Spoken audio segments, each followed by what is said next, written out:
Saya beberapa hari yang lalu dakwah ke Pontianak. Nah, sampai di Pontianak selesai pengajian, saya diajak untuk bertemu dengan seorang syarifah, salah satu anak cucu Nabi Muhammad SAW, marganya Al-Haddad, namanya Anisah. Ya, Syarifah Anisah. Umurnya belum panjang, baru 106 tahun. Ya, baru 106 tahun.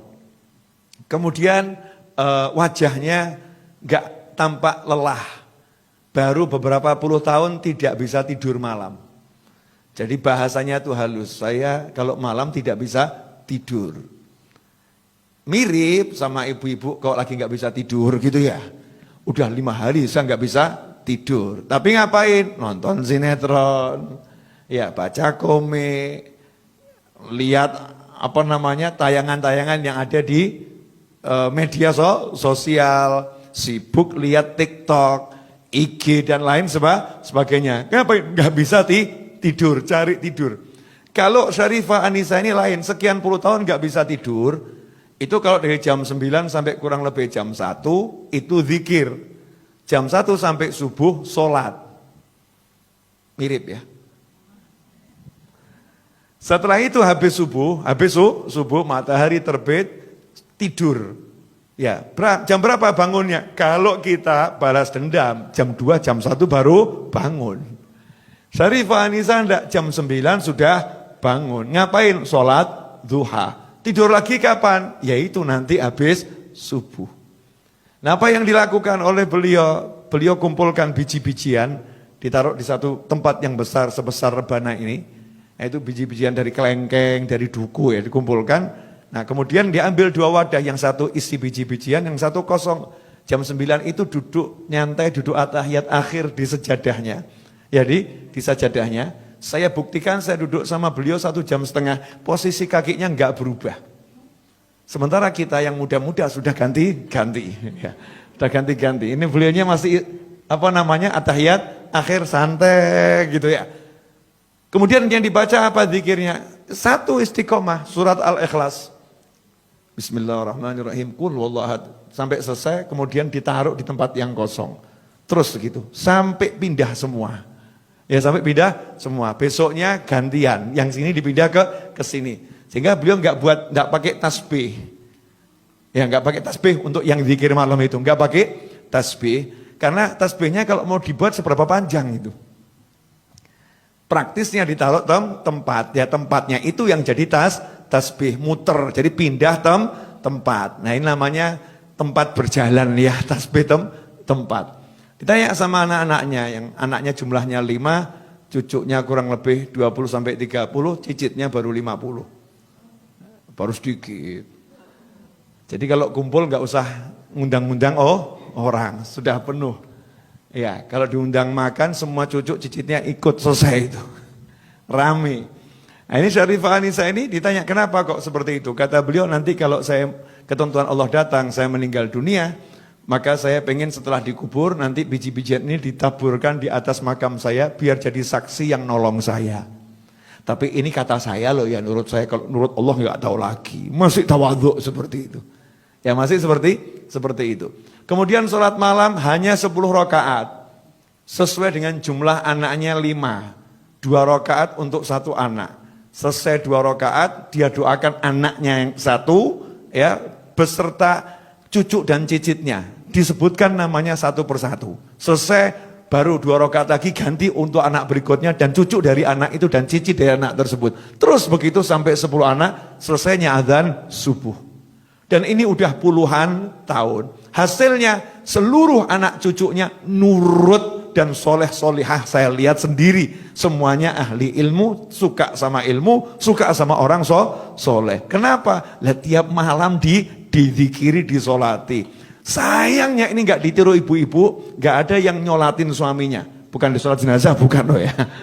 Nggak sholat malam dizikirin, nggak. Anak-anaknya nggak dizikirin. Sibuk marahin anak, sibuk marahin suami. Nah, ini metode yang saya dapat dari Syarifah Anisah. Semoga Allah panjangkan umurnya dalam segala kebaikan. Kemudian saat saya nanya, minta apa, pengennya apa? Cuman 2 hal. Saya minta sama Allah 2 hal. Nanti kalau ketentuan Allah datang, Ya, saya minta husnul khotimah. Saya bilang, panjang umur apa jeda, Umi panjang umur. Jawabannya, umur saya udah panjang. Sudah lama saya tinggal di dunia.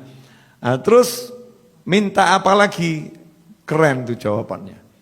Saya banyak baca Al-Quran, banyak baca Al-Ikhlas, minta sama Allah satu hal. Malaikat Israel itu kan nanti yang ngurusin pencabutan nyawa saya. Itu kan ditugaskan sama Allah.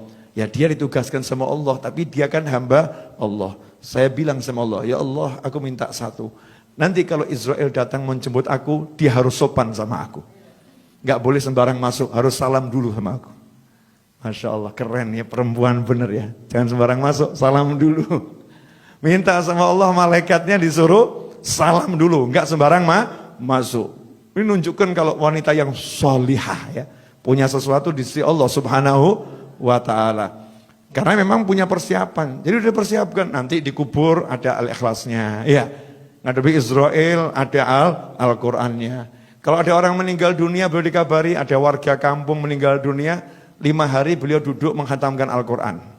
5 hari khatam. Niat semoga ini jadi temannya dikubur nanti. Mikirin orang lain. Nah duduk sama manusia yang seperti ini, itu nanti akan buat kita istiqomah.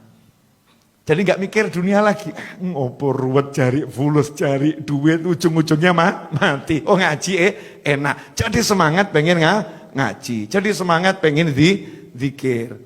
Tapi kalau kumpulnya sama ahli film, Masya Allah tanya, film apa yang barusan kamu tonton? Ya, ada koleksi drama apa yang terbaru? Ya. Di mana lihatnya? Jadi pengen lihat, terpanggil untuk itu. Rusak nanti istiqomah kita. Maka biar kita bisa istiqomah, ya kita dengarkan kisahnya orang-orang yang istiqomah. Baik yang masih hidup maupun yang sudah meninggal dunia. Karena taksirnya, pengaruhnya ke hati itu sangat nyata. Ya sangat nyata. Langsung termotivasi. Ya, ini terbukti toh. Antum semua kan tiba-tiba jadi semangat ya, muncul, mau begini, dan lain sebagainya. Kemudian Sarifah Anisah ini minta sama Allah agar tidak meninggal di rumah sakit. Makanya beliau, saya nggak mau masuk rumah sakit, saya nggak mau direpotkan dan tidak mau merepotkan. Orang meninggal itu harus di tempat yang tenang. Karena nazak itu, dicabut nyawa sama Israel itu sesuatu yang berat. Jadi tempatnya harus tenang. Saya pengen meninggal di rumah. Makanya saya nggak keluar kemana-mana. Jadi hidupnya nunggu Israel alaihissalam. Tapi nunggunya sama sholat ngaji. Sementara kita belas nggak nunggu. Ya, nggak nanti. Padahal itu pasti. Nggak punya persiapan khusus ya. Persiapan apa untuk menghadapi Israel alaihissalam? Ya minimal kalau nyebut nama malaikat Israel sebut alaihissalam. Kita kirim salam terus, untuknya salam. Nanti kalau datang kepada kita ya assalamualaikum dulu gitu ya. Lah nggak pernah dikasih salam ya, tahu-tahu masuk aja. Tapi kalau kita sering kasih salam ya Israel alaihissalam, insyaallah nanti Allah izinkan kita kelak setelah panjang umur fitaatillah meninggal husnul khotimah, dijemputnya dengan cara yang indah, yang bagus, yang baik. Jelas semuanya? Ya, jadi kumpul ya, cari kisah-kisah orang-orang yang ahli istiqomah. Itu akan membangkitkan semangat kita untuk istiqomah. Dan salah satu amal yang kita harus paksakan istiqomah karena itu mudah adalah sholawat. Sholawat. Paling sedikit 10 di pagi hari, 10 di sore hari. Paksakan itu.